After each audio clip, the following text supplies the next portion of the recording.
Is there an easy way to change the blade in this Black & Decker power saw? Hi everybody, I'm Basso Contour. Stay tuned, let's check it out. Now the first thing you want to do is remove the battery. Why take any chance when you're working on the blade? It just takes a second, get the battery out of there. Now you want to find this little tool. It's actually put in a little special hole here on the side of the saw, and grab it because you're going to need it. Now when you first try to use the wrench, you'll notice that the saw blade keeps on turning around.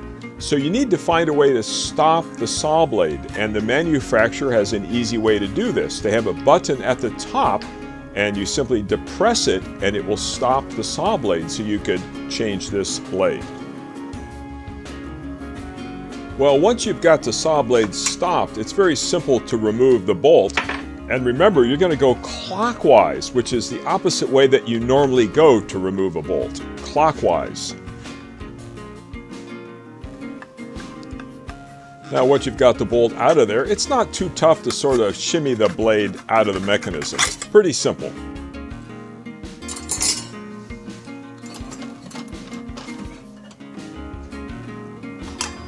Well, of course, you're going to put the new blade in there, and now to tighten, you're going to go counterclockwise, which again is the opposite way that you normally do to tighten a bolt.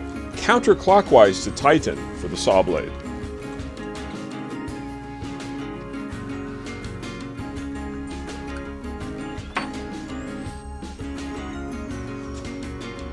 Well, I hope you found this video helpful. Thanks for watching, everybody.